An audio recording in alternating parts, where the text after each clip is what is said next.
Hello and welcome, I am the Sterling and today we are playing Going Medieval. In the last episode, we were extremely busy. We finally dug out the main thoroughfare of the mountain, which was no easy task, nor was it a quick task, being quite a big episode. But nonetheless, we're now ready to start building buildings within the mountain, which is great because it'll get the settlers off the ground. But in this episode, we're going to give the mountain a facelift. So sit back, grab a cold one, and let's get started. Now, before we can go building any buildings, we need to first build the infrastructure that will run through the mountain itself, such as the roads, the rivers, so then we know where the buildings will fit. But before we go and do that today, I want to build the face of the mountain. I've spent quite a lot of time trying to work out how exactly I want the face to look. I've played with so many different ideas, such as having a big, massive wrapping face that comes around, but it was just too overpowering. And then I played with ideas of having things very small, but it just didn't quite work. I've done different ideas of terraforming the mountain and really packing it out, but I don't like the idea of fiddling with the environment too much. I want to try and find a nice blend between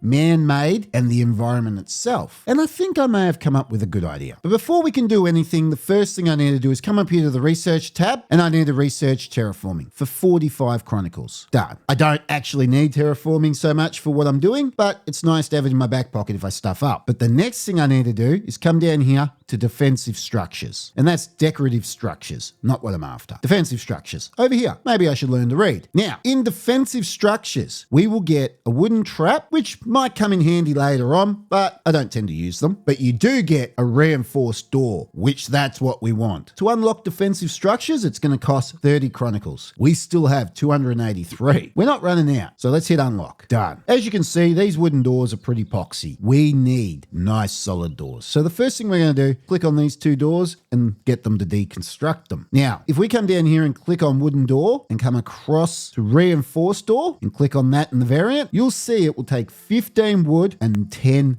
iron ingots. Due to melting down the enemy's weapons and the odd bit of ore that we find, we are up to 99 iron ingots, which is a lot more than I actually thought we had. So we're doing quite well. Now we're going to place the reinforced doors, if it will bloody let me. Well, I guess I'm going to have to wait for them to destroy those doors, but I don't have to wait to continue moving on with what we need to do, because the next thing I want to do is I want to dig out this section here and this section here. And we're going to need to dig it right back to about here. And then we will need to dig here and here, just like so. Now, I also want to somewhat mirror each side of the mountain. Not too much, because I don't want it to be too man-made looking, but I do want a bit of symmetry. So we're going to get rid of this tree to get it out of the bloody way. We're then going to come down here to soil. Now, if you have a look here, there's 1, 2, 3, 4 blocks of soil, but there's only one here. So let's rectify that. But once I add those three, that's not going to look all that great. So now I'm just going to come down and add soil in here and sort of blend it a bit. There we go.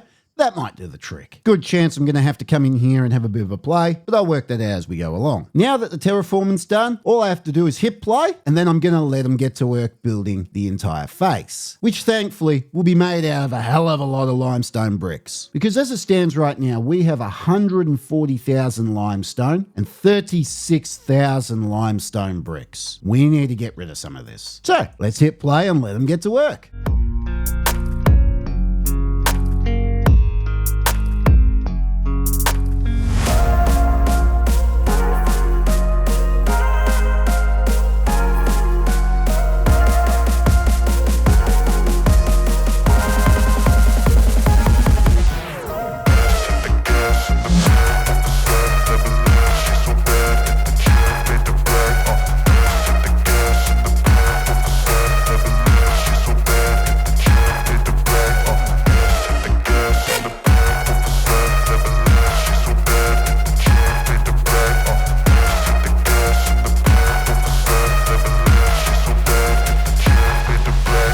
And there we go. That's the front built. Now, over time, I'll add some flags and things like that, but we don't have the textiles to spare at the moment. All our textiles are being used to make their clothing, so we can't go adding anything like that. And as you can see, the settlers can actually move through the Merlons. It's not the most practical design for defensive purposes, especially the fact that the enemy can just climb all the way up and get behind us. But I can't express enough that this is purely cosmetic. All our fights will actually take place within the mountain itself. It's just a bit of bling on the front of the mountain, and I actually really like it. It's only simple, but I like it. Oh, and of course a hailstorm hits. But no, I really like it. It's simple, it does the job, and it doesn't overpower the mountain. And now we're ready to move on to the next part of the build, the infrastructure inside. We'll have to build a road down the middle here. And as you know, I want to build a river through the middle of it, which will take place here. So we're going to have to move all of this over to here, just like so. Don't you love the power of editing? So now once they delete this fence line here, we'll then be able to dig our river straight through the middle of here. And then we'll be able to build our street all the way up. So let's get to work digging out this river.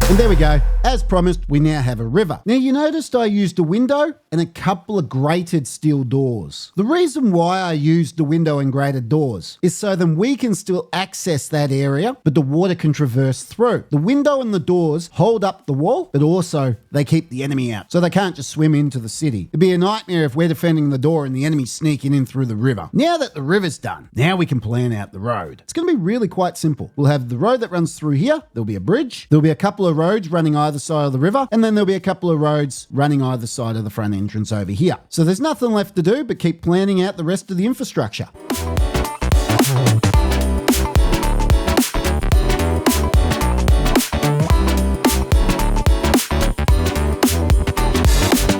We are absolutely smashing it this episode. They haven't quite finished. We really need to hurry up and clean all this up. And that will actually be our first building that we build, a warehouse. But I'll get onto that in just a moment. Now that we have a river, hopefully over time, fish will start spawning in here. And then we'll be able to fish the fish in the river. And then we won't have to leave the security of the mountain to go and fish. Now the warehouse that we're going to be building, or should I say warehouses, because there's going to be two, will house nothing but limestone and limestone bricks. They're going to be located either side of the main street, tucked in here. They're going to be a 3-story building with a basement. We'll access them via a set of stairs either side of the road, just in front of these pillars here. So it'll be 1, 2, 3 for the stairs, 1, 2, 3 for the stairs. We'll then enter the warehouse via the basement, which will come in here. And then the basement will wrap down to about here, just like so. Then the warehouse will start building up from here. There'll be a wall here that runs across here, and then the back here. And then we will just be going up floor by floor. So now let's hit play and let them get to work.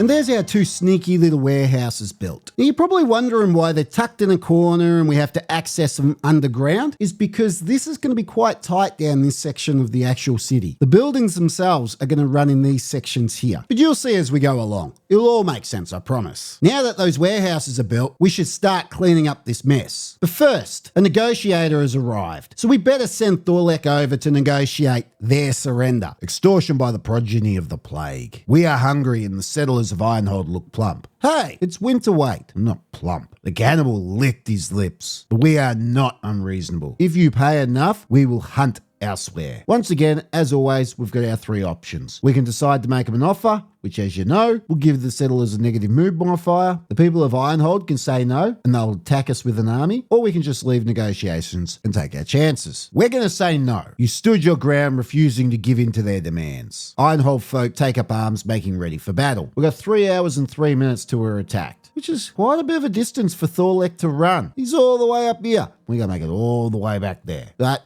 shouldn't be an issue. What the issue is, last time we were attacked, we still had soil here. So we're able to stand on a landing and shoot the enemy as they came down the stairs. But we can't do that now because there's no landing. Now, sooner or later, we're going to have buildings. And on these two front buildings, I'm going to have towers. The settlers can actually climb up to the top of and use as defensive structures. But like I said, we don't have any. So we're going to need to do something temporary just to tie us over. I'm thinking we do something simple like a ladder that runs up to here. Then we'll make a platform on these pillars that our settlers can then stand on and attack the enemy. And then when the time comes, we can just delete those things. Just something as simple as that, where we can stand here above the enemy and shoot them as they come in. So as I said, we got 3 hours and 3 minutes to build this. So we got some serious work to do. So let's hit play and let them get to work. Now, as promised, the enemy is attacking. And actually, I'm quite nervous about this one. That's a big army, especially, I've got some bad news. We didn't get close to even finishing this. So this isn't going to be used. Maybe next time. So I'm going to have to come up with a much better plan for our attack. So let's hit pause, get everyone drafted, and get ready for attack. Because we're going to have to fight in the streets. And here they come. One of the attackers, oh, just drowned. I was going to say they attempted to attack the doors in the water, but they drowned. That's great news. Especially the fact quite a few of them had the same idea. Hopefully they meet the same fate. It's not good that they're standing from a distance fighting, but yeah, look, they're getting injured. They're drowning while trying to open up the door. And that's another one dead. So even if they do break it, look at this. Sooner or later, they will make it through. But that's awesome. They've now started banging on our front door, which is good. A nice reinforced door's doing its job and holding out. More are coming to drown. I might have to double that up a bit. Oh, and another one did. They just keep bloody drowning. And we're victorious. We didn't even have to fight. 4 of the enemies drowned. They didn't even die from us. They bloody drowned. That is awesome. So obviously, no one was hurt. Nothing was damaged. Reinforced doors held out. For the moment, I think I found a new technique. We're just going to stand our ground here and let them drown over here. I was prepared for a fight back here because if we'd fought here or fought here, the archers on the higher ground would have had an advantage over us. And they would have actually had a defensive position. So it would have been very hard to kill them and very easy for them to kill us. So I placed them back here so the enemy would have to come down here to fight so we're on level ground. And on top of that, our shields and our axes, I set them to hold ground so they wouldn't move forwards like they did in one of the previous battles and then break the shield wall. Now we can just undraft them, repair everything they've damaged, and pick up all the armor and weapons. So we can melt it down for more materials. Might even go ahead and delete this defensive structure. I don't see the need for it. Now moving forwards, we actually can't build anything in this section here just yet. Because when it comes time to dig out underneath this section here to then start building our farms, we're going to need this space to be able to build staircases and things of that manner to get up to actually dig it all out. Though this side here, we can start building in. But I also need us to start moving up through the tiers because we need to start producing our own armor, our own weapons, our own shields, especially our own crossbows, because the enemy hasn't been bringing crossbows. And so if our crossbows get destroyed, we've actually got no range, which is very, very bad. But to do any of this, we need to start collecting this iron. And we're not lacking. There is plenty of it about for us to be able to take advantage of. But at this point, I actually don't want to be grabbing surface iron, as I like the idea of them mining underground rather than actually digging above ground. Now, this doesn't mean I'm never going to dig all this out, because I will. And then once we dig it out, I will replace it with soil. Because as I've mentioned in the past, I want to keep the environment looking as natural as possible, as though we're not even here. But there's still plenty of it to be had. And when you have a look, it's definitely quite a few layers thick. So I'm thinking we're going to build an underground mine to access this. And the entrance to said mine will start here. This will be the entrance to the mine. And then we'll just build channels and tunnels all the way through here. And that's the next step. So what we'll do is we'll put some doors down here so we can access this and then we can start digging. Couple of reinforced doors, one there, and flip it around, one there. They'll build that and then we can start mining. Now that we've built the doors, we can start planning out the dig. It's nothing special. We're just going to build one hell of a tunnel to begin with. And essentially, it's just going to look like this. All the way down to about here. That way, they'll dig through here. I'll be able to see where there's some iron as we're digging. And then I'll be able to branch off like a tree and be able to access any of the iron that we find. And there we go. They're not wasting any time. They're straight into it. Now, the next building I want to build will go right here in the middle. It's going to be a research area and a library. It's going to be Thorlek's home. And so let's plan that out now. So simply enough, there'll be a wall across here, a couple of reinforced doors. It says stairs to get up to the next level. And then this in here will be the library. So if we come down to furniture, we come to book wall shelves. We're going to put wall shelves on the back wall, just like so. Then we're going to go bookshelves. And we're going to place a couple of bookshelves here and a couple here. And that's one too many. And then we'll do another set just here. Fantastic. That should be plenty of bookshelves. Now we just need to put some limestone block arches in, and we can put the next floor on, which once again will be made a limestone block floor, just like so. Now, another wall, like so. Then another set of stairs, which this one can go at the back right here, like so. And then this is where the research will take place. So if we come up to the research tab and we click on research level 3, that will take 30 chronicles and 30 textbooks to create. And then we'll be able to start producing thesis. So let's unlock that now so we can put that into the library. Done. So now we're able to build a basic research table, a research table, and an advanced research table, which is all going in here. I've moved the stairs from over here to over here because I had a bit of a play and worked out that this is the best use of space. So we've got our bookshelves here at the front, the stairs on the side, then we've got the advanced research table, the research table, and then the basic research table. And we could even go so far as to add a couple of more bookshelves just here at the top of the stairs. Unfortunately, those 2 bookshelves will probably have to go, only because we need that space for the archers, which we'll put them in now, just like so. Now we can put the floor on, we're ready to go up another level. Now the next level is going to be the first level of Thorlek's home, which will be Thorlek's kitchen dining area, plus an area for entertainment and religion. So once again, another wall. We'll then add a small table, which we'll make out of stone, because everything has to be made out of stone here, because that's what we've got an abundance of. We'll also put in a stone chair for said table. And now every home is going to have a food shelf that will set to a very high priority. So Garen, our steward, will run around to every home topping up the food shelves. So we always eat at home. Now we need to add their entertainment and their religion. So we'll put a restitutionist shrine at the back here, backgammon table in the middle, like so. And we'll add some windows. Now finally the last level, which I know it's getting very hard to see. It's just like so, then another wall here. We then need to add a door, and this will be Thorlek's bedroom. At the moment, all our settlers are sleeping on hay sleeping spots, but I think it's time for them to sleep in something not much better, but a little bit better, a wooden hay bed. Now down the track, we'll be able to research better bedding and things of that manner, and then in that case, I'll go around and replace everyone's beds, but for the moment, this is what we got, so this is what we're dealing with. Now, because it's a bedroom, it has to be simplistic, so we can only have a bed and a limestone brazier. Now, we haven't researched lockers or wardrobes, but when we've researched that, we'll add that in here as well, and they'll be able to keep personal things on them, such as clothing. Now I'll go ahead and plan out the rest of this, and then we can hit play and let them get to work building it.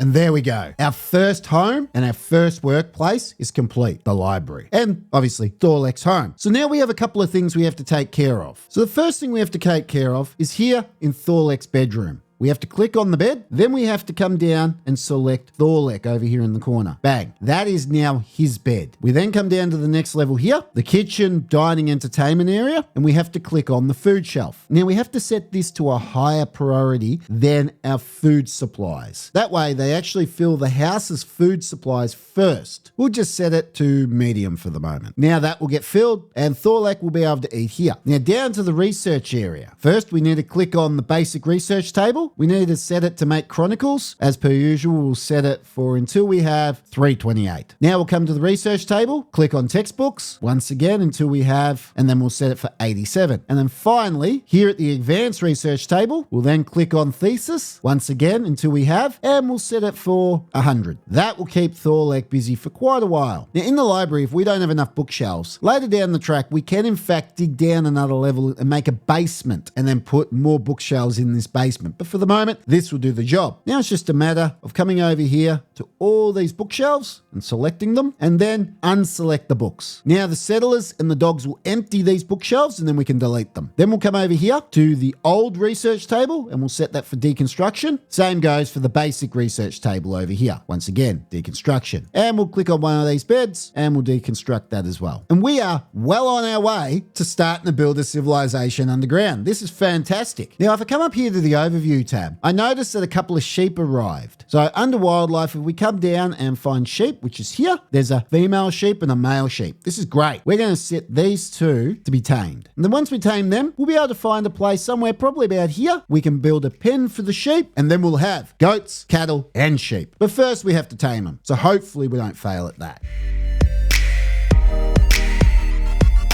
There we go. I've built a pen in preparation for having sheep. Now all I have to do is come over here and click on the pen marker and then deselect everything that isn't sheep, just like so. Now, if we're lucky enough to actually tame the sheep, they'll bring them here, and then we can start breeding them. Oh, wow, they're doing a fantastic job down here in the mine. Have a look at that. They've actually got quite a lot further than I would have thought at this point. Now, having a bit of a scan of the walls, there doesn't seem to be any iron just yet, not even on the floor. So we'll just keep digging till one of the walls shows some iron, and then we can branch out and start digging that. Unfortunately, though, that will have to wait for another episode, as this is all the time we have for today. So thank you for watching, and I'll see you next time.